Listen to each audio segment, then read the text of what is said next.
aussi vieux que la deuxième base de données, c'est que quand tu cherches à accéder à de la data, elle est toujours ailleurs. Aujourd'hui, ce qui est un peu changé par rapport au processus d'avant, c'est que on a des consommateurs qui sont très très opérationnels dans la data.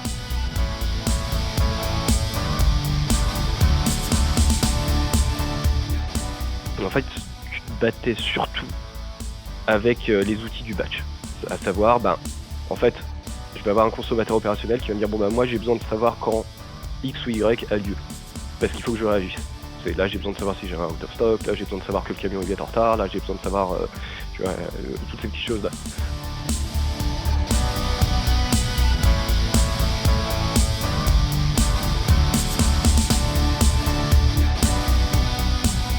Avant de commencer, quelques mots à propos de ce podcast. Ce podcast est possible grâce à ses contributeurs et animateurs, mais aussi aux sociétés qui le sponsorisent. Sérénité qui vous accompagne pour concevoir, industrialiser ou automatiser vos plateformes. Écrivez à contact@serenité.fr. Et Datatask d'Affinitech, la plateforme pour accélérer vos data lakes et data labs. Venez nous voir sur datatask.fr.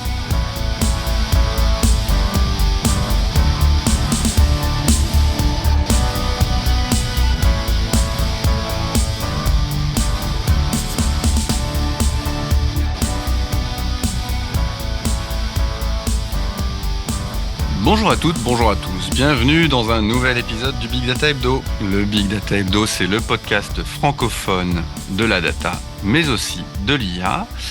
On essaye toutes les semaines, tant que c'est possible, de vous faire un épisode dans lequel soit on vous décortique les dernières news de ce merveilleux monde de la data et de l'IA, soit on a un invité pour parler d'une thématique un peu particulière.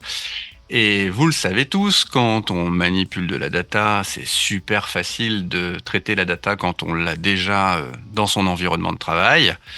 Mais c'est tout de suite un petit peu plus compliqué quand il s'agit d'aller la chercher là où elle réside au départ. Et c'est un peu ce challenge que notre invité a résolu. Donc j'ai le plaisir aujourd'hui d'accueillir Benjamin de PopSync. Salut Benjamin, comment vas-tu ? Et toi ? Ça va bien, écoute, impeccable. Impeccable, je suis ravi qu'on se parle parce que c'est vraiment le sujet, c'est un peu le parent pauvre de notre monde de la data, c'est le truc dont personne n'a envie de traiter. Et en plus, dès lors qu'on le fait à petite dimension, c'est toujours facile. Et quand il s'agit de le faire à l'échelle, c'est quand même un autre combat. On va pas parler d'ETL avec des boîtes, on va parler d'un truc bien plus smart pour le faire. Tu vas nous présenter ce qu'est PopSync, mais avant, tu vas te présenter toi, puisque j'imagine qu'il y a plein de gens qui voudraient en savoir plus sur toi. Qui es-tu ? Avec plaisir. Donc, je suis Benjamin Djidi, je suis un des deux cofondateurs de PopSync. J'ai un background de data qui a bien commencé en 2015, quand je suis rentré chez Amazon. J'ai travaillé 5 ans chez Amazon sur des enjeux data. D'abord sur tout ce qui était un petit peu analytique, centralisation des processus européens de logistique, supply chain, prévisionnel, tout ça. Après, j'ai fait du data engineering pour Alexa, donc le produit AI à Cambridge. Ouais. Et mes 2 dernières années chez Amazon, c'était de la transformation, donc principalement de la modernisation d'infrastructures data, BI, etc. Pour les BU internes à Seattle. Et ça, c'était ma carrière, donc mes 5 ans chez Amazon. Et quand je suis sorti, Sixt, donc le groupe de mobilité recherchait un head of data. Et je suis parti donc à Munich, gérer les 12 ingénieurs, la stratégie data, tout ce qui était humain, acculturation sur les enjeux data du groupe Sixt. Et par la suite, fondateur de PopSync, qui était à la base un petit projet qui nous a un peu échappé et qui est devenu une boîte à part entière avec ce dont on va discuter aujourd'hui. Et donc tu étais chez Amazon, parce que dans notre monde, quand on parle d'Amazon, c'est toujours AWS, mais toi tu étais chez Amazon e-commerce, pour le coup.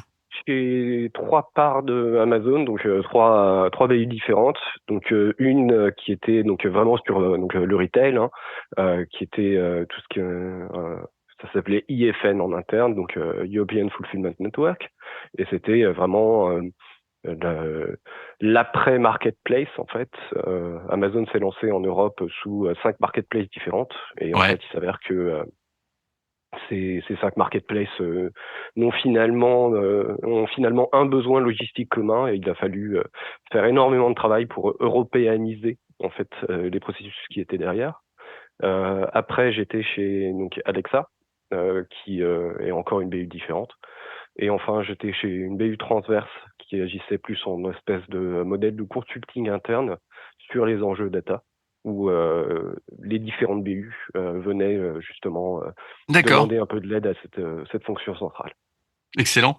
Et Alexa, tu y étais à un moment donné qui était dans une dans une époque très, très, très en amont de ce qu'on vit aujourd'hui avec les LLM. Donc, c'était une autre paire de manches de faire des choses autour de chat avec Alexa. Moi, je l'ai vécu en étant partenaire de Google sur les Google Home et ainsi de suite. Les agents conversationnels qu'on pouvait construire autour de ces trucs-là, c'était quand même un peu plus challenging que de faire un prompt chat GPT aujourd'hui quand même. Hein. Voilà, faut quand même pas se leurrer, quoi. Hein. C'était vraiment différent. Les LLM, c'est différent. En fait, le challenge à l'époque était plus une problématique d'ingestion, donc s'assurer que les facts qui sont ingérés sont justement fiables.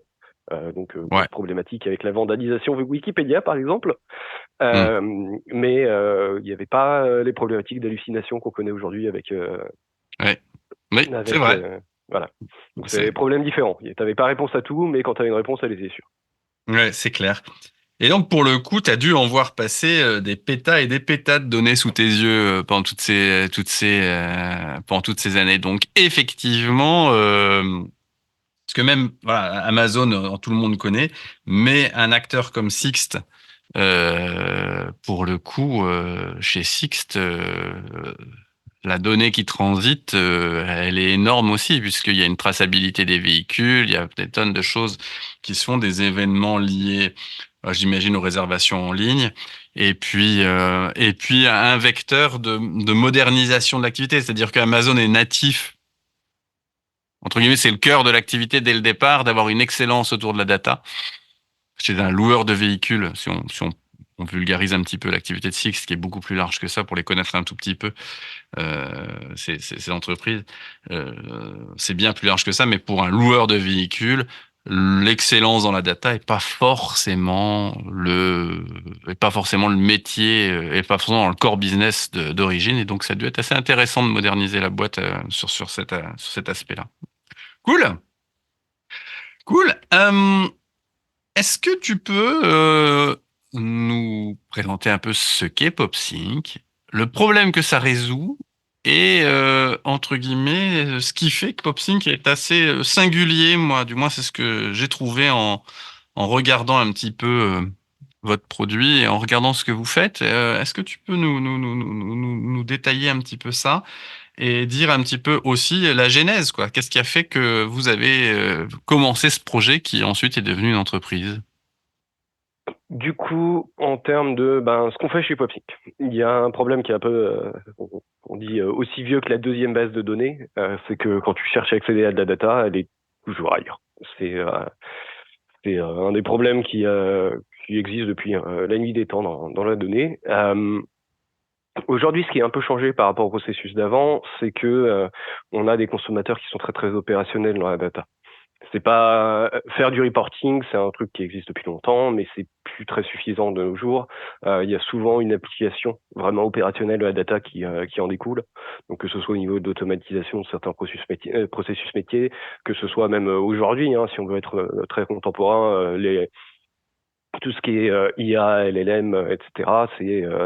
Il faut être assez rapide pour pouvoir faire réagir instantanément à ce qui se passe sur les processus. Donc en fait, des processus d'ingestion à l'ancienne qui consistent à aller faire un snapshot de ta base de données ou d'une partie de ta base de données, extraire ce snapshot, l'analyser un petit peu pour découvrir un petit peu qu'est-ce qui s'est passé, quels points de données sont nouveaux, quels points de données ont été mis à jour, et le plus compliqué, c'est identifier quels points de données ont été supprimés. Parce que forcément, si tu extrais, tu ne vois pas ce qui n'est plus là. Et mettre ça, déposer ça dans une destination, hein, que ce soit une base de données analytique, un outil type CRM, ERP, etc. Ben, les processus existants sont un petit peu limités maintenant. Donc nous, on a une petite tambouille un peu différente, dont je pense qu'on va parler pas mal aujourd'hui, qui s'appelle le CDC. Donc ça veut dire Change Data Capture ou capture de changement en français. Là, je savais pas qu'on pouvait le franciser. Tiens, j'avais jamais pensé. Oui. Ouais. Et ouais. Et la beauté de le truc, c'est que c'est les mêmes initiales. Donc c'est marrant. Hein. Ouais. Donc la capture de changement, en fait, c'est le fait en fait d'aller chercher sur une base de données source, enfin sur une base de données, ce serait un peu limitant parce qu'on peut aller chercher ça sur un ERP, un CRM. Il y a plein de systèmes qui te permettent de faire ça.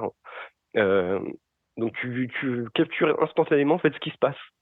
Au lieu de dire bon bah je vais faire un scan tous les jours ou tous les heures et puis je vais essayer de trouver ce qui a changé. Là tu captures directement ce qui change en fait. Donc tu vas avoir on prend souvent les bases de données comme exemple parce que c'est typiquement le gros truc avec lequel on s'intègre. Hein. On s'intègre aussi avec les CRM, mais c'est un peu secondaire on va dire. Tu vas aller voir, il y a une transaction qui va insérer une ligne, un nouvel objet, une nouvelle ligne.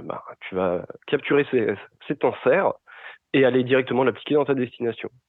Tu as une autre transaction qui va mettre à jour un objet. Tu vas capturer cette mise à jour et tu vas aller mettre ça à jour directement dans la destination. Pareil pour les delete en fait. Et ça te permet en fait de synchroniser vraiment deux systèmes, que ce soit une base de données, un CRM, un ERP, une base de données, de l'analytique, du transactionnel. Tu peux vraiment en fait brancher deux trucs ensemble. Donc c'est pour ça qu'on parle souvent d'intégration plus que de TL ou de LT comme le vocabulaire actuel le veut. Et c'est assez puissant en fait parce que tu te retrouves à synchroniser deux choses. Tu gagnes pas mal d'efficacité, puisqu'en fait c'est beaucoup plus léger que de l'ETL. Hein. Tu n'es pas à bouger un énorme batch de données à une fréquence donnée. Là, tu étales tes calculs dans le temps. Tu as aussi une vue qui te permet de reconstruire en fait l'historique d'une table, puisque tu as littéralement l'historique des changements. Donc, au lieu de te retrouver avec un snapshot qui se met à jour toutes les heures et tout ce qui se passe entre les deux snapshots. Tu peux rejouer un point in time de ta table à un instant précis, quoi, si tu as envie, finalement. Exactement. Si tu veux voir l'état de ta table à 14h17 hier, tu peux le faire. Ouais. Donc ça c'est puissant. Il y a aussi le fait que c'est très très agnostique en termes de source et de destination. Alors pour faire le parallèle avec le monde de l'ETL et le monde du batch, tu as en fait c'est l'équivalent d'avoir l'ETL et le reverse ETL un peu sous même toit si tu veux. Ouais, tu peux connecter une base transactionnelle à un CRM à une base transactionnelle, tu peux connecter un ERP à un CRM et tu n'as pas besoin en fait d'aller extraire ta donnée, la déposer dans un stockage, que ce soit un data lake, un data warehouse, et ensuite aller l'extraire à nouveau, qui consiste en fait en deux process très lourds, plus un espèce de base tampon qui du coup apporte encore un coût. Qui va te mettre un asynchronisme en plus, parce que tu vas sérialiser ta donnée et tu es nécessairement avec quelque chose que tu ne peux pas, où tu vas obligatoirement mettre un lag important entre ta source et ta destination. C'est clair. Exactement. Ouais. Et là, tu m'ôtes les mots de la bouche. C'est le troisième bénéfice de la chose, c'est que tu es en asynchrone. Donc, tu as une latence très très faible entre le moment où il se passe quelque chose dans tes sources de données et la synchronisation et donc ta capacité opérationnelle à réagir. C'est pour prendre des exemples logistiques, par exemple, si tu as des problèmes de livraison, si tu as ce genre de choses, c'est pas dans une heure qu'il faut réagir. Oui, voilà, c'est pas le batch de l'heure suivante qui va te donner l'information. Ouais. Tu mentionnais le fait de travailler avec des bases de données. Alors, c'est assez évident. On connaît les techniques qui sont, j'imagine qu'il y a un petit peu de setup à faire dans la base de données pour avoir le log et que tu dois, pour faire du CDC, tu consommes ce log, in fine, j'imagine. Ouais, on sent l'expertise. C'est exactement ça en fait. Nous, donc pour parler mécanique interne en fait, les bases de données, donc les bases de données principalement transactionnelles, hein, ont un système interne qui est un système de journal. Donc ce journal peut avoir X noms, hein, il y a plus ou moins un nom par technologie, mais finalement c'est un historique des transactions. C'est très utilisé à l'origine pour la réplication, donc Pour la pour sauvegarde, ouais, maintenir tout à fait. exactement la redondance, donc s'assurer que si ta base de données de prod a une erreur, tu as une base de données de secours qui te permet en fait de maintenir ton service. Et nous, on se base sur cette mécanique. Donc, on consomme ce journal, donc qui a, comme on l'a dit, hein, plusieurs noms, mais on le réfère en général comme les logs. Et en fait, en ingérant en continu ces logs, on est capable donc de reproduire et en fait d'externaliser ce mécanisme de réplication et donc de répliquer une base vers plus ou moins n'importe quoi. Et tu mentionnais par ailleurs, aussi bien en lecture qu'en écriture, la possibilité d'interagir avec un CRM. Dans le cadre d'un CRM, tu fais la même chose en en t'abonnant à des API ou est-ce que c'est toujours par la base de données sous-jacente que tu récupères la donnée? Alors, c'est dans les CRM, et surtout les CRM, on va dire un peu cloud, et ça tu n'as pas accès à la base de données sous-jacente. Certains ERP te donnent accès à cette base de données, hein, SAP HANA par exemple. Ouais. Dans les CRM, c'est plus compliqué. Dans les CRM, nous, ce qu'on a, c'est surtout une fonction de traduction. C'est-à-dire qu'on va récupérer des événements transactionnels, donc que ce soit via des webhooks ou alors carrément via des points CDP. Les engins comme Salesforce mettent à disposition une certaine forme de CDP qu'il faut Ah encore ouais, je beaucoup savais pas. traiter. Ouais, je savais pas. Il y a un équivalent CDC dans Salesforce qui montre comme du CDC, mais qui n'est pas en fait un CDC directement exploitable. Par exemple, c'est du CDC très très partiel, donc il faut quand même beaucoup reconstituer les logs, ce qui est un travail assez lourd. Ouais, ça doit être. Mais ça te permet en fait quand même d'exporter une certaine donnée de manière beaucoup plus asynchrone, beaucoup plus optimisée en fait opérationnellement. Donc nous on a un travail de reconstruction des logs derrière qui te permet en fait d'avoir une exploitation opérationnelle. Parce que tu as, en fait, mettons que tu envoies cette donnée vers un Kafka ou vers un client qui lui est censé prendre une action quand il se passe quelque chose, en fait il n'a pas forcément tout le contexte depuis les logs CDC de Salesforce. Donc on permet de recontextualiser les données. Donc c'est voilà. Mais du coup, oui, en fait, ce qu'on fait chez le CRM, c'est surtout ça, c'est surtout en fait créer cette abstraction sur ce qui existe. Alors, il existe des choses différentes en fonction des CRM. Hein. Souvent, ce qu'il y a, c'est les Bah webhooks. ouais, c'est un gros boulot parce que là, autant dans une Ouais. base de données, tu te soucies pas forcément de la signification métier de ce qu'il y a dans la table. C'est la chose que là, si tu utilises un truc qui est APIfié ou même s'il y a un change data capture point, pour moi, avoir déjà récupéré des exports venant de SAP, la Ouais. capacité à en tirer quelque chose, elle est quand même assez litigieuse quand même. Hein. On va être très clair que c'est pas forcément le truc le plus évident si t'as pas accès à la capacité à faire les 12 000 jointures nécessaires pour aller chercher dans les tables de référence et ainsi de suite, quoi. Donc c'est quand même là où, quand tu touches au fait d'extraire de la donnée d'un outil à un niveau métier, le challenge, il devient un peu plus costaud, quoi. Exactement. En fait, c'est exactement ça. Hein. C'est là où il y a vraiment tout le challenge sur les connecteurs qui sont, on va dire, qui ne sont pas basés sur une technologie. Quand tu te bases sur un Postgres, l'utilisateur il a accès à son Postgres. S'il veut mettre de la réplication sur une table et pas une autre, il le fait, il n'y a pas de problème. Salesforce, HubSpot, Attio, ces CRM là, en fait c'est un peu différent. Donc avec plus ou moins de difficultés. Donc Salesforce c'est surtout de la gestion de state, donc d'état. Attio, c'est plus comment est-ce que tu gères un peu, c'est limite du CQRS en fait. Donc tout ce qui est command query, hein, c'est tu reçois une alerte, tu vas chercher la donnée. HubSpot, c'est le pire de tous. C'est en fait HubSpot te bombarde d'événements et en fait nous on cherche surtout à protéger le client. Ouais. Donc le challenge en fait quand tu bosses avec un HubSpot par exemple, c'est de protéger le client. Parce que HubSpot est fait de. Alors, je sais pas trop, je comprends pas la logique derrière HubSpot. Hein. Je sais comment ça marche, mais pourquoi T'as l'impression Et qu'il y a un enregistrement par attribut ou un truc comme ça. Je me souviens, c'est exactement ça. c'était quelque chose de C'est très exactement ça. complexe de ce point de Tu vue-là. Ouais. as, il faut que tu traques chacune des propriétés de HubSpot indépendamment, ce qui est aberrant. Tu n'as pas un point qui te dit voilà, il y a une update de l'objet. Et en fait, nous, on peut pas passer ça à l'utilisateur. Ce serait Ouais. très malsain. Donc, ce qu'on fait, c'est qu'en fait, on a une gestion de la déduplication. Donc, si tu mets à jour une propriété, ben, en fait, nous, on t'enverra juste un statut d'update de l'objet. Donc, D'accord. on protège énormément l'utilisateur, justement, avec des processus qui permettent de dire, bon, ben voilà, là, on a eu une update de l'objet. On va recevoir potentiellement 50 Ouais. informations qui nous disent que l'objet a été updaté.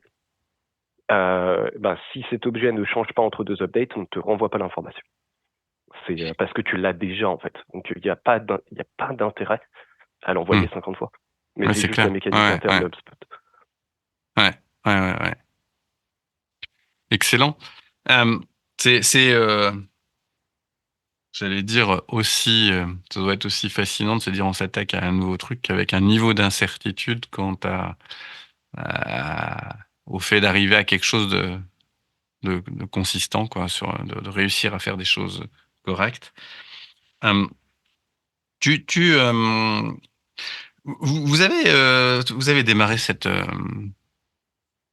aventure il y a combien de temps avec PopSync? Parce que c'est énorme, quoi. Le travail est énorme et entre guillemets, et c'est quoi? C'est l'expérience que tu avais eue auparavant qui t'a amené à te dire qu'il y avait un truc à craquer et qu'il y avait foncièrement une feature à créer qui simplifie la vie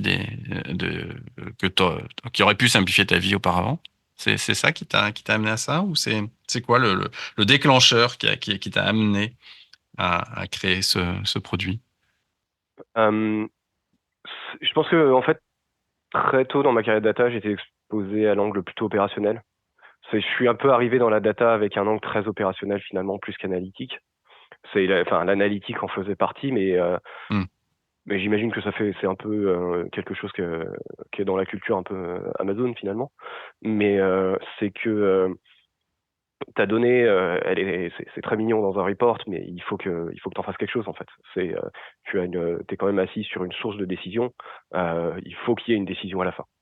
Ouais, Euh, donc l'aspect, on va soutenir les opérations, on va essayer d'aller chercher tous les micro improvements, enfin toutes ces mini améliorations que tu peux avoir dans tes processus qui finalement à échelle ont une énorme différence. Donc à l'époque, avec les technos qu'il y avait à ce moment-là, et avec le fait que le CDC, alors existait, mais était tellement bas niveau qu'il n'était pas franchement accessible. Euh, En fait, tu te battais surtout avec les outils du batch, à savoir, ben, en fait, je vais avoir un consommateur opérationnel qui va me dire, bon ben moi j'ai besoin de savoir quand X ou Y a lieu, parce qu'il faut que je réagisse. Là, j'ai besoin de savoir si j'ai un out of stock, là, j'ai besoin de savoir que le camion il est en retard, là, j'ai besoin de savoir, tu vois, toutes ces petites choses-là. Euh, Toi, quand tu es un analyste ou quand tu es côté data, vraiment, tu vois, data engineering, ce genre de choses, souvent, tu vas trouver des moyens détournés de dire non à cette requête. Parce que la vérité, c'est qu'elle t'emmerde. Tu n'es pas équipé, tu n'as pas les outils pour dire, bon, bah voilà, en fait, je vais permettre aux opérations de réagir. ouais, Toute ta pipe, toutes tes logiques data sont basées sur des cycles de refresh.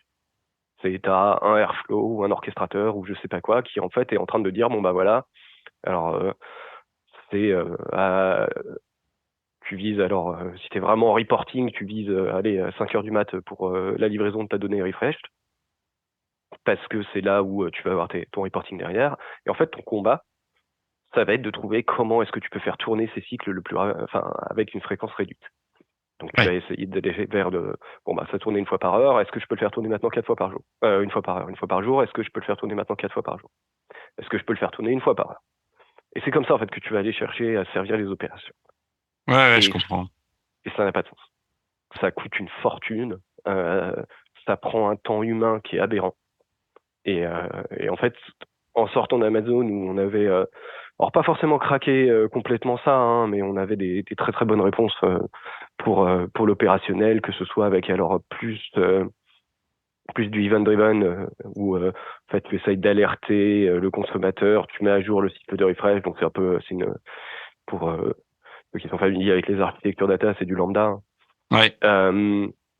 Là, là, il fallait, en fait, quand je suis rentré chez Sixt, j'ai retrouvé beaucoup ces problématiques, donc notamment sur la gestion de la flotte, où tu avais des modèles qui étaient rafraîchis à une fréquence pas forcément suffisante pour les opérations.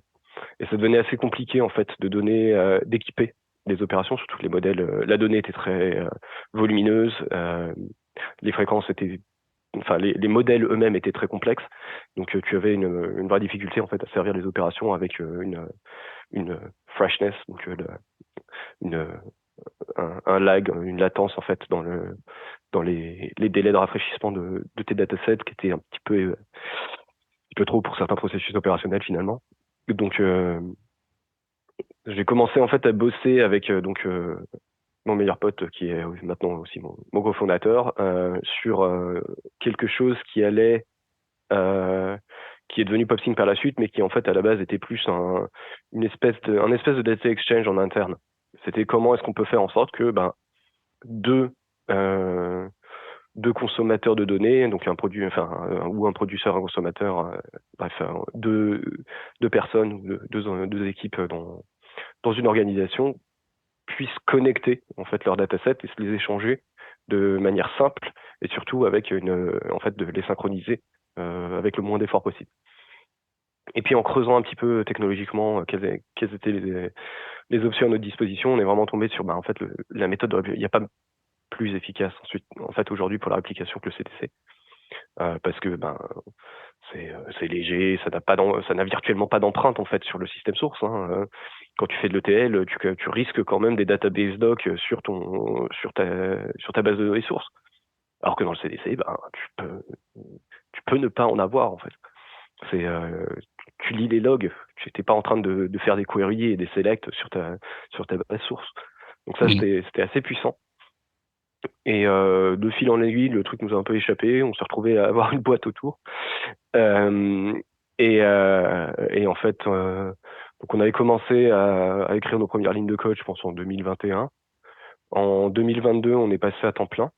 Donc il nous a fallu un petit peu de temps pour monter la première, on va dire, un truc qui ne soit pas qu'un test entre deux personnes qui s'amusent avec du code, hein, mais le temps d'en faire quelque chose d'un Il est petit long, peu... hein. Il est long ce temps. On le ouais. sous-estime toujours, hein. Il est long ce temps qu'il y a entre le truc qui marche, comme je dis souvent, sur un coin de table, Ouais.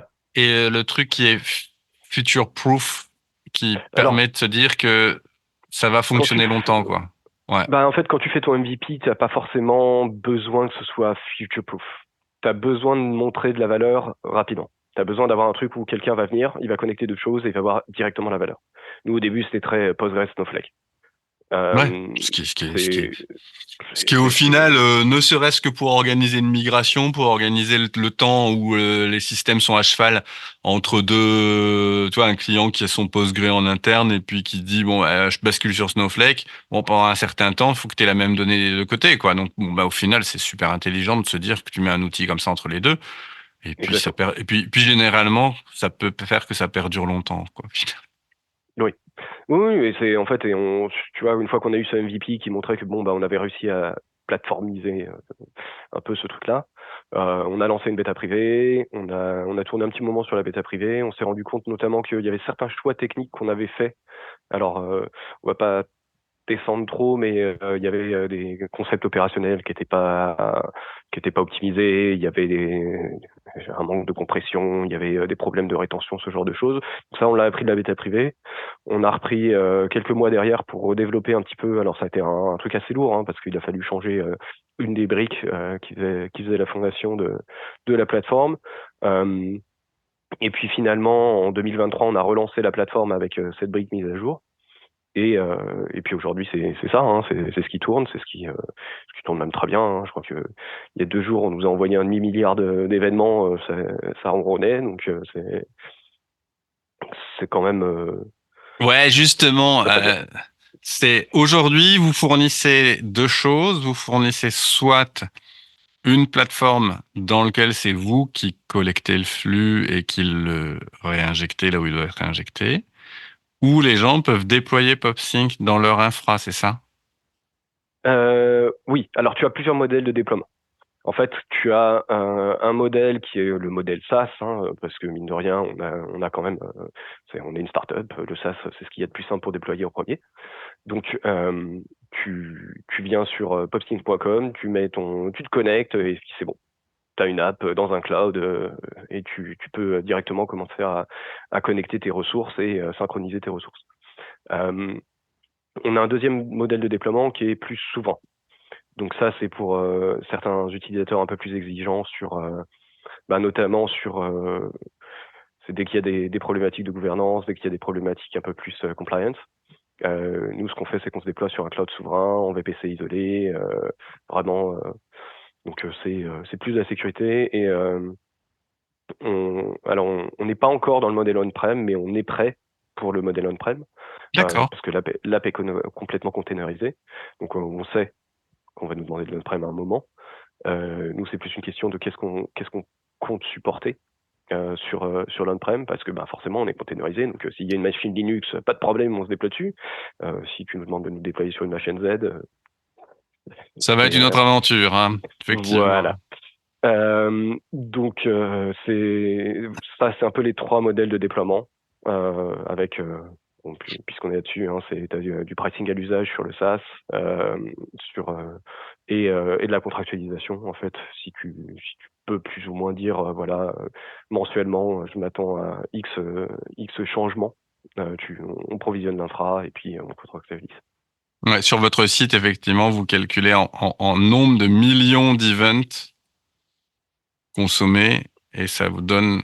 Enfin, c'est très bien fait votre petite calculette. Moi, j'aime bien les produits SaaS qui ont un inducteur de coût extrêmement Bah, simple. C'est-à-dire qu'il faut pas.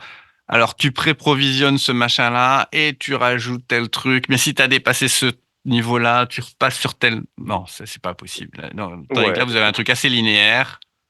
Enfin, Et linéaire. contrôlable en fait, si tu veux, sur le prix. Alors bon, là on sort un peu du domaine de la data, mais je vais te raconter nos galères de pricing.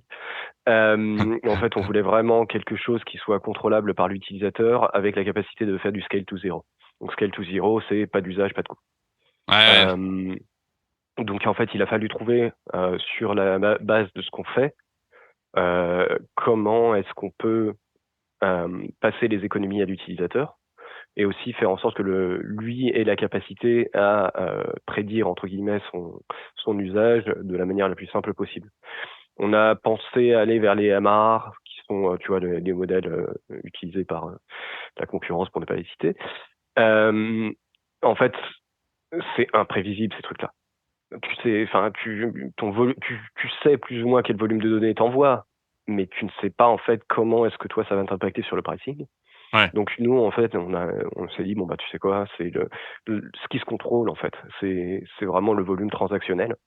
C'est combien d'événements sortent de ton Kinesis, c'est combien d'écritures tu as dans ta base de données, tout ça, c'est les trucs que tu connais. C'est très facilement auditable, tu peux, enfin voilà. Donc on s'est vraiment basé là-dessus, on a tout mis, on a mis ce seul indicateur, donc c'est le petit curseur que tu vois, et finalement c'est devenu la base du pricing parce que c'est super prévisible et puis on a réfléchi à charger à la vCPU et tous ces trucs là et en fait c'est qu'est-ce qu'il en sait ton utilisateur. c'est tu Ouais, lui et dis puis bon c'est combien de cœurs il toujours. te faut. C'est toujours un truc de toute façon, voilà, les pricing, il faut que ce soit simple et tu as raison, il faut qu'il y ait ce scale to zero qui fasse que les gens savent que si jamais ce qu'ils pensaient être un scénario avec une croissance importante se downgrade, ils vont payer, ils vont payer en rapport de ce qu'ils consomment, voire zéro. Donc c'est clairement un truc qui vaut le coup d'être fait. Tu disais tout à l'heure que tu te déployais dans un cloud souverain, c'est chez qui votre infra? Aujourd'hui on fait Scaleway OVH. D'accord, excellent. Excellent. Qui sont deux bons providers d'infrastructures. Moi, qui ai une bonne expérience chez Scaleway aujourd'hui, j'en suis super content, quoi. C'est clair. Oui, oui, et C'est- puis c'est fiable. Tu parlais à l'instant de quantité d'events. Oui. C'est quoi vos coups d'éclat et les rates que vous êtes capable de faire passer? Et allez, et puis dis-nous euh, deux, trois, allez, flux atypiques, sources, destinations atypiques qu'on voit pas passer tous les jours, quoi. Oui, bah, là, on a, qu'est-ce qu'on a eu de marrant dernièrement? Sur le demi-milliard d'événements, là, on a fait une pointe à 250 000 events, events. Pour nous, un event, c'est, parce que forcément, l'infra est en event-driven derrière. Euh, c'est streaming plus qu'event-driven d'ailleurs. Euh, le, c'est un changement en fait. Dans un changement ou alors une lecture quand tu fais ton premier load, tu as des événements de lecture qui sont communiqués. Enfin bref. Donc Ouais, c'est on un a fait une petite update sur pointe. un record, quoi. En fait tu as 4 types d'événements dans le CDC. Ouais, Tu as un read oui, qui est lorsque tu fais ton initial load. Donc tu as un read par ligne. ouais, ok, Et après ça, tu as un insert, une update ou un delete. ouais, Et là, dernièrement, on a fait une petite pointe il me semble que c'était 250 000 events par seconde. d'accord. Donc, ça fait. Et on était assez contents de ça. Euh, Attends, je t'interromps juste un instant par rapport au read. Ça veut oui. dire qu'un client qui a une base avec, je sais pas, 5 milliards d'enregistrements, Mhm. on reprend ton truc Postgre vers Snowflake. Allez, on va faire simple, ok? Ouais. Le mec, dans sa Postgre, il a 5 milliards d'enregistrements. Il se dit, bon, attends, il peut quand même loader lui-même sa base destination et après juste avoir le delta qui passe vers une table de staging ou je ne sais quoi, et il s'occupe de l'intégration derrière sur Postgre, enfin sur Snowflake, ou même dans la table destination, par chez vous, ou est-ce qu'il faut même aussi, ça pourrait être pour une histoire de state ou quoi que ce soit, que l'intégralité de la table destination soit constituée par PopSync? Ça dépend. Ça dépend vraiment en fait. S'il a déjà son state dans la table de destination, ben, on n'a pas forcément besoin nous d'ingérer le state, hein. C'est plus lui de son côté pour la consistance. C'est par exemple si on fait une update sur une ligne qui Oui, n'existe pas, ça risque de poser des problèmes. En soi, il y a pas. En soi, ça marchera quand même. ouais, Si tu veux, c'est vraiment, ça marchera quand même. Donc nous, ce qu'on fait, c'est que on propose l'initial load, ouais. et après, c'est à l'utilisateur de choisir est-ce que moi j'ai besoin de reconstruire ma table ou pas. La plupart du temps, ça vaut le coup de le faire parce que ça te permet déjà d'avoir une consistance dans le temps Hmm. sur ta data. Mais enfin, en soi, tu n'as pas nécessairement besoin de cet initial load. Donc nous, là pour reprendre ton exemple, on peut ingérer les 5 milliards de points de données, les déposer dans ton Snowflake, sachant que nous, on manage un petit peu les choses côté Snowflake, parce qu'on va faire de l'insert en streaming, et ensuite on te propose une vue matérialisée qui te permet d'avoir en fait ce snapshot de la table finale. Donc c'est chaque événement, chaque nouvelle transaction sera appliquée sur cette vue en insert, qui te permet en fait de reconstruire. Tu vois, je te donnais, je sais plus quelle heure j'avais dit, 14h17 hier. Ouais. Ben, si tu veux reconstruire cette vue à 14h17 hier, tu peux le faire sur la table historique, enfin sur le flux historique. Et puis par-dessus, tu as la vue matérialisée que tu utilises typiquement pour les workflows analytiques et opérationnels qui te donnent l'état actuel de tes opérations, enfin de tes opérations, de ton produit, de ta source, quoi. Ouais, donc on a vu le read. Ensuite, j'imagine, il y a l'opposé. Enfin, et après, il y a les inserts, les deletes et les updates, quoi, qui sont les 4 types Exactement. d'événements que vous voulez récupérer. Et vous, à chaque fois qu'il y a un de ces ordres SQL qui est mis dans le log, vous le consommez, vous le mettez, vous l'amenez chez vous. Et alors, au milieu, il y a quoi alors? Si c'est pas révéler des secrets de fabrication trop complexes?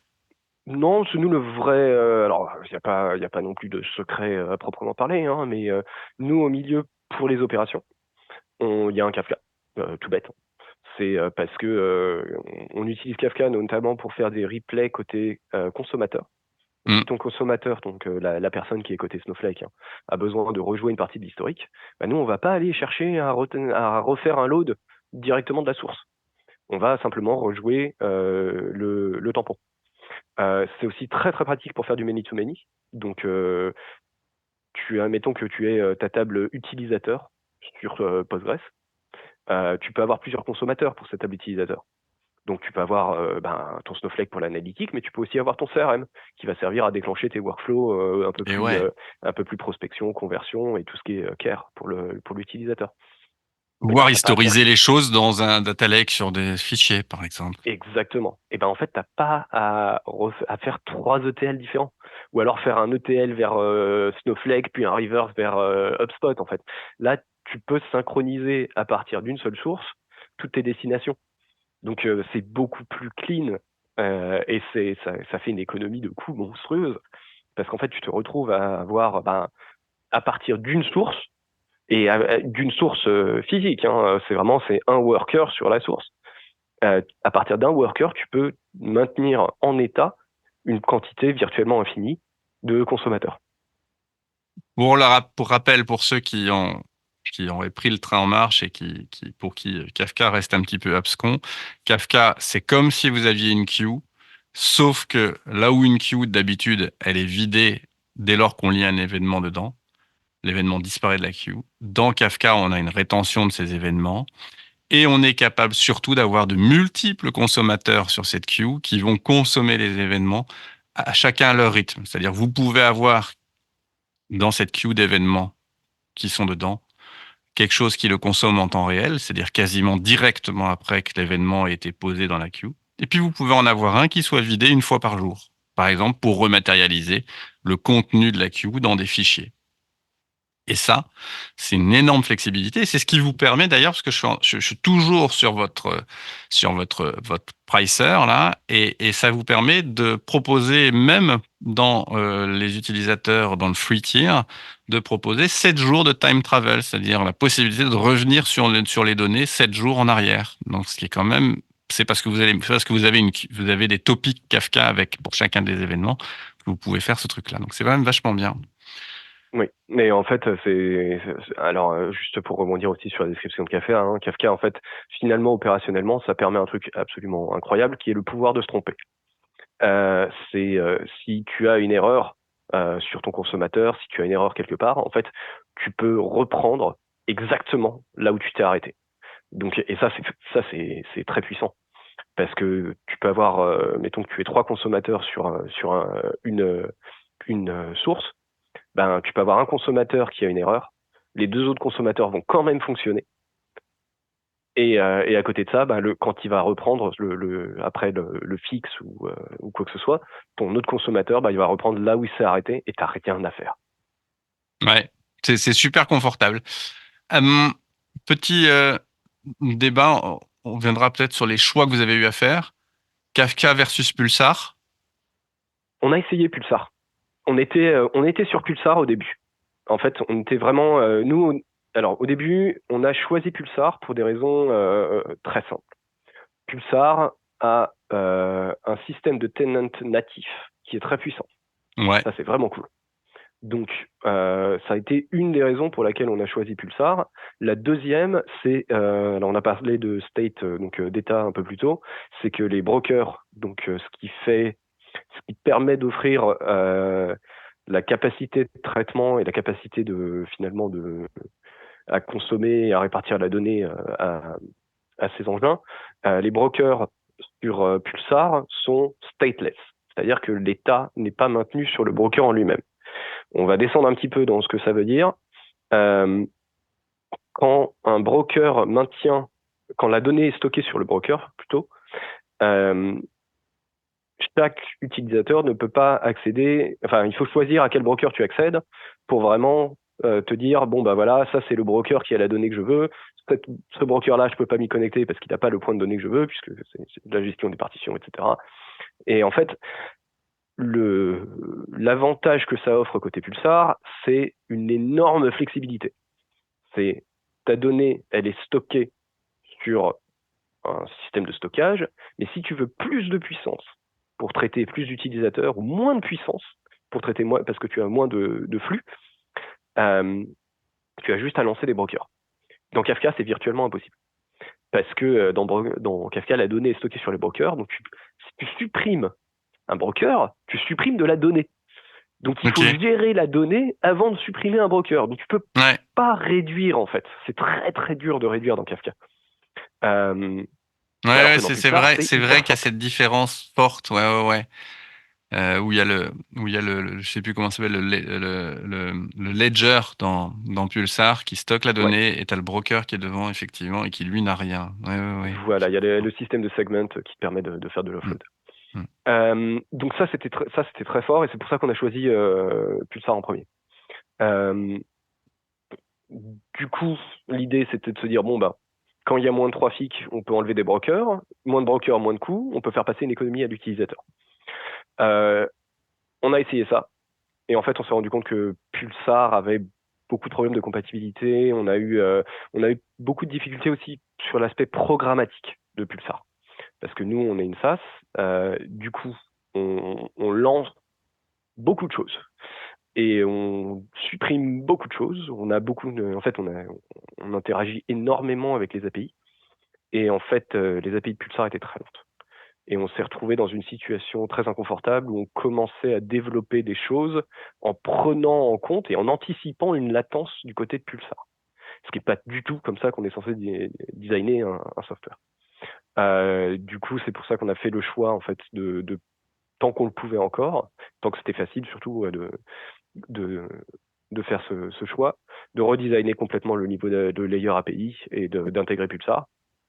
D'intégrer Pulsar, justement de se séparer de Pulsar pour intégrer Et Kafka. de basculer sur Kafka, ouais. Exactement. Et du coup, on a trouvé une autre manière de répercuter une économie à l'utilisateur, qui est Bring Your Own Kafka. Donc, beaucoup de ce dont on se rend compte, c'est qu'énormément d'entreprises ont déjà un Kafka en place aujourd'hui. Donc, ce qu'on fait, c'est qu'on leur dit, bah écoutez, on a une solution qui est encore plus économe. C'est si on externalise la brique Kafka et qu'on la met chez vous, ça vous permet non seulement d'avoir donc cet aspect tampon, tu vois, les 7 jours de rétention dont on parlait dans le fritière, par exemple, cet aspect tampon chez vous. Donc tout le stockage de la donnée est chez vous. Et en plus de ça, eh ben, on vous fait passer l'économie de coût qu'on a. Ouais, vous avez la main. Ok, génial. Excellent. Excellent. Bon, bah c'est ouais, c'est pas mal. Et donc, pour le coup, vous déployez autour de ce Kafka les connecteurs en amont qui vont aller lire la donnée. C'est quoi vos langages de développement euh, pour, pour développer tout ça? C'était quoi? On a, ça dépend si on parle de l'application des connecteurs, etc. Hein, sur les connecteurs, c'est beaucoup de Java. Ouais. Il y en a quelques-uns où il y a du Python, ce genre de choses. Donc, notamment les connecteurs, tu vois, plus CRM, etc., qui Bah sont ouais. basés Des qui sont basés sur de librairies l'API. fournies par le provider du CRM, ouais, j'imagine. Ouais, c'est ça. Voilà. Après, c'est surtout, en fait, finalement, des problématiques d'infra. Et sur l'application, on est sur du Python, Django, un front en Next.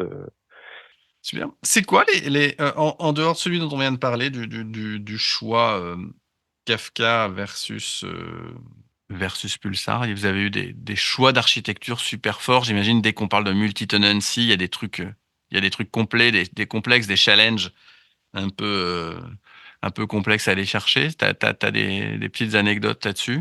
Inventer la roue. En fait, si tu veux, on essaye de faire des choses éprouvées autant qu'on le peut sur la partie applicative.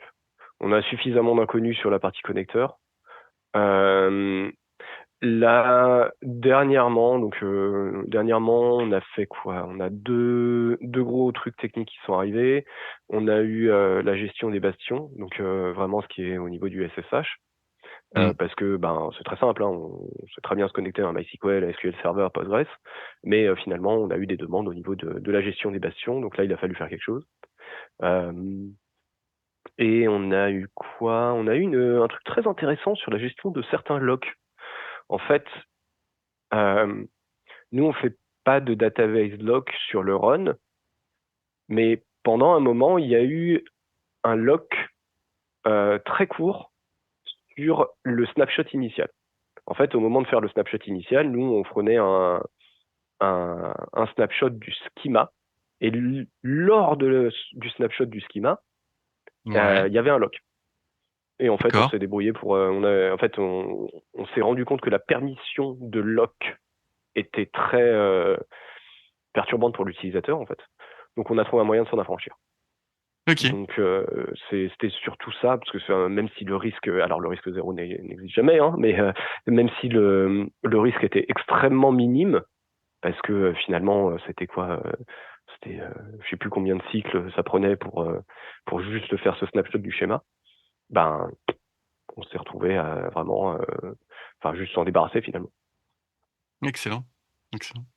Ouais, non, mais est-ce que tu as vu un shift dans le paysage d'intégration? Est-ce que tu vois une base de données destination sortir plus du lot qu'auparavant, entre guillemets on a parlé un peu de Snowflake et on Ouais, voit quand même beaucoup de gens qui migrent vers Snowflake. J'imagine que c'est quand même, ça, c'est peut-être souvent un cas d'usage pour vous, le fait d'avoir des gens qui veulent faire de l'intégration vers Snowflake. ouais. C'est, si tu veux, les deux gros, c'est Snowflake et BigQuery.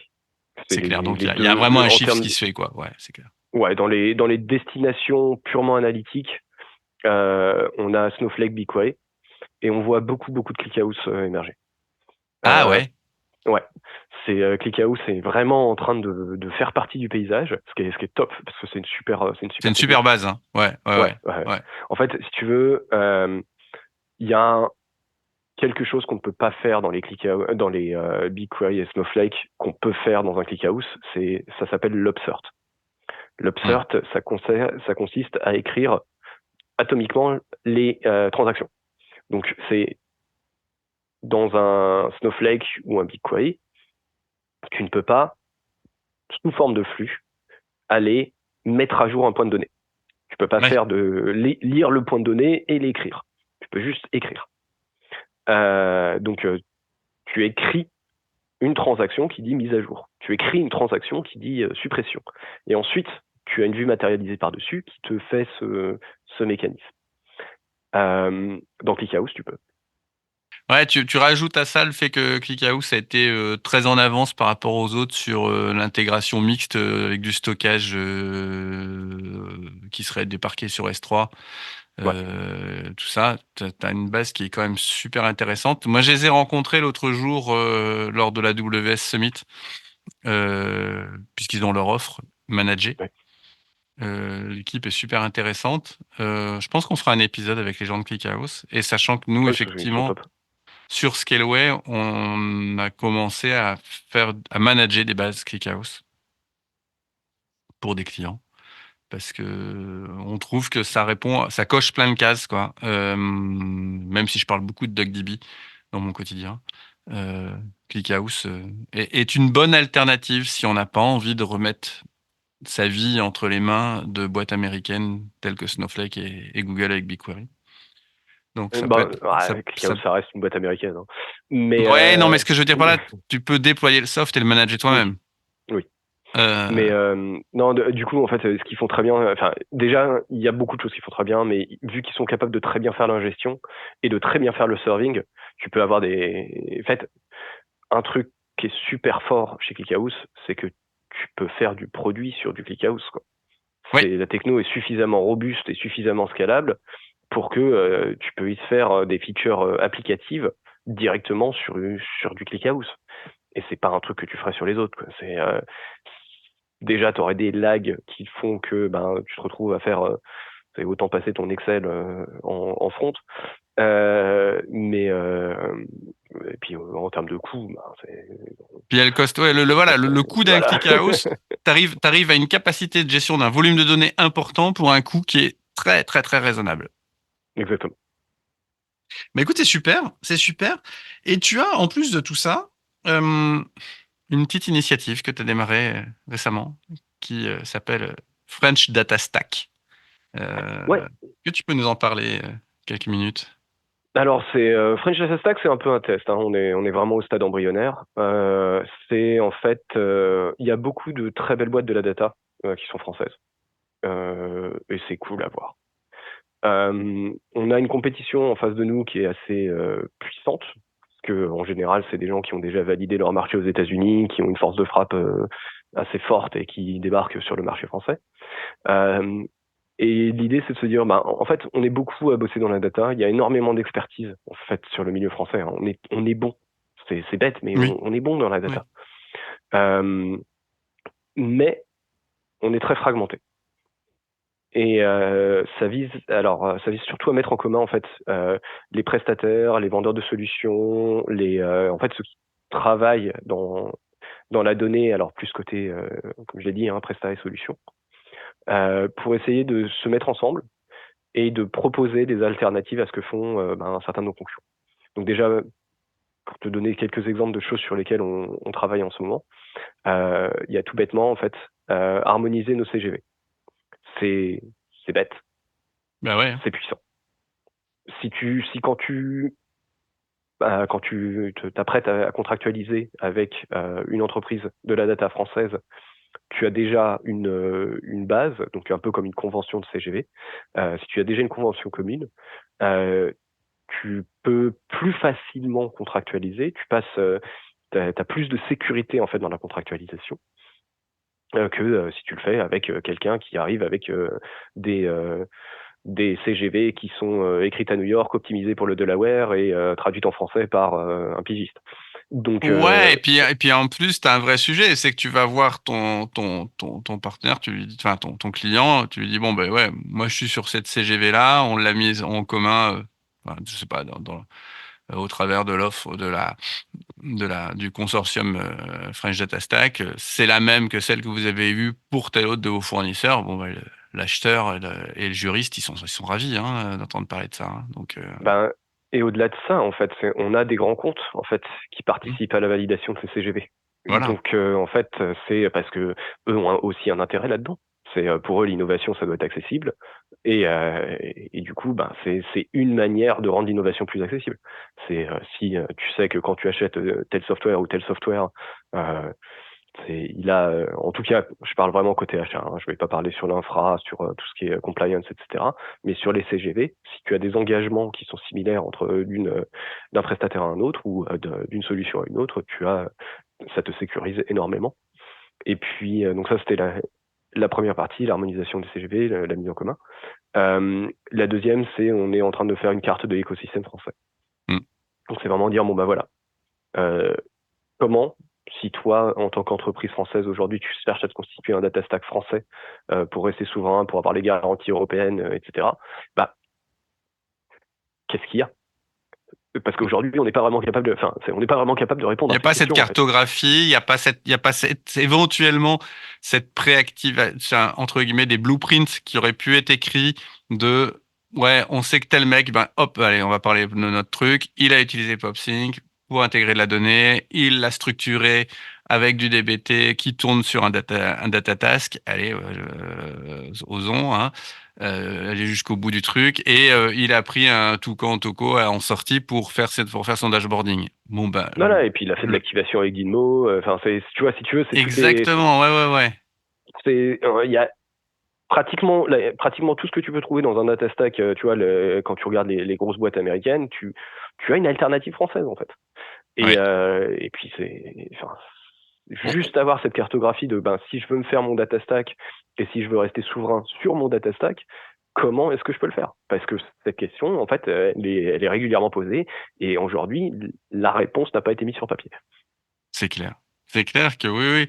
Et effectivement, tous ensemble, on a une capacité à avoir une proposition de valeur au moins équivalente à celle de certains acteurs américains qui essayent de convaincre les clients que de toute façon, ils pourront pas trouver ailleurs que chez eux. Ouais. Et puis c'est ce qui est faux. Hein, pareil, ça fait partie du vocabulaire commercial, mais puis il y a un bénéfice. En fait, il y a un bénéfice derrière ça pour l'écosystème français qui est absolument incroyable. Hein. Si tu fais vivre les boîtes françaises plutôt que de faire vivre les boîtes américaines, tu te retrouves à avoir des personnes mieux formées en France. Tu te retrouves à avoir un développement à long terme qui fait que tu as des personnes qui sont plus en connaissance sur la data. Tu as des personnes qui sont en fait qui sont issus de ces boîtes-là, qui sont réinjectées avec des connaissances et des fonds dans l'écosystème français, tu fais grossir, tu fais vraiment grossir toute la poule de data de France. Donc, on aimerait bien arriver à ce stade-là et puis avoir une petite marque. Bien, très super. En tout cas, belle initiative. Où est-ce que nos auditeurs peuvent te suivre, Benjamin? Alors, de temps en temps, j'écris du Medium. Je suis surtout présent sur le blog PopSync, donc Ouais. sur popsync.com/blog. Très originaux. Donc voilà un petit peu les grands moyens. Et puis, je pense que là où je suis quand même le plus actif, ça va peut-être rester LinkedIn. Ouais. Donc, Mais on mettra ouais. ces liens vers ces médias dans les show notes de l'épisode. Vous pourrez rejoindre Benjamin facilement sur ces liens. Et t'es sur certains Slack, t'es sur le MD, t'es sur le Modern Data Network, je crois aussi, hein, Oui, c'est vrai. qui est pas aussi bien que le Slack du Big Data Hebdo, mais qui est très bien. Non, je rigole. Qui a l'avantage effectivement de pouvoir réunir pas mal d'animateurs justement de la communauté et d'acteurs qui sont présents sur cette communauté Non, et de pouvoir MDN, ouais, toucher aux très gens très qui fun. sont business sur cette problématique de la data et c'est assez intéressant et c'est assez complémentaire de nos discussions très techniques que l'on a sur le Slack du Big Data Hebdo. Super. Benjamin, mille merci, c'était excellent. J'ai adoré la vision que tu défends et les détails techniques de tout ça. C'était vraiment génial. Merci beaucoup. À très vite. Merci à toi.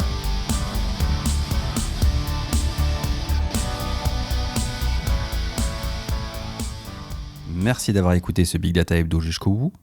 On vous serait reconnaissant de nous noter sur vos apps de podcast et d'abonner 2 de vos amis.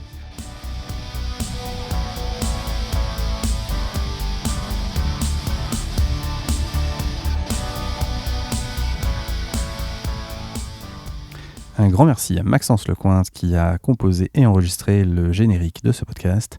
Retrouvez-le sur le Slack. À très vite.